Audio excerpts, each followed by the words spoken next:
It was meant to be an ordinary dinner, one of those evenings where everything feels easy, familiar. We were surrounded by familiar faces, laughter, the low hum of conversation. I was with Sarah Hall, my girlfriend of over a year, and we were at her friend Emily's house for what should have been a simple, warm gathering. The setting was relaxed, the table set with soft candlelight, the mood light and inviting. At first, it felt like any other evening. Emily was her usual charismatic self, tossing out jokes that kept the room alive.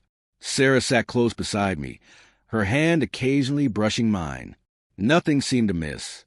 But as the night progressed, something began to shift, something I couldn't name but could feel. Sarah's tone changed. Her looks lingered longer than usual, eyes flickering with something between annoyance and forced amusement. I noticed, even if I couldn't understand it. As the wine flowed and laughter loosened, I made a casual joke, something I thought was harmless. Sarah responded with a laugh that didn't reach her eyes. "You're always so serious," she said, glancing at Emily. "I wish you'd relax for once." It wasn't cruel, not exactly, but it stung. I laughed it off with the rest of them, but the words planted a quiet ache that stayed. Later, while we shared dessert, I made an offhand remark about the weekend plans we had coming up. Sarah gave me a sideways smile and said, "I'm sure you'll find something to complain about before we even get there." Everyone chuckled. I did too, awkwardly, but it didn't feel like a joke. Her words landed sharper than they should have, edged with something cold. Not playful, not loving. Emily must have noticed a change. She stood suddenly. "Let's step outside." "I need a bit of air," she said. Sarah followed without a word, and I stayed behind, something unsettled twisting in my chest. I waited, staring at the flicker of candlelight, trying to make sense of what I felt all evening. Minutes passed, then more. I heard faint voices from outside, then the door opened. Emily returned alone. She didn't look at me as she moved to pour herself some water. My stomach tightened. "Where's Sarah?" I asked, trying to sound calm. Emily paused. "She's not coming back in," she said softly. She needed time to think. I stared at her, confused. "Think about what?" Emily hesitated. She said, "She's not happy. She doesn't feel the same anymore. She said she needs space, that this wasn't working." The words crashed into me. My chest tightened. I couldn't understand. Just hours ago, she had smiled at me, laughed with me. Sure, she'd been distant, but this?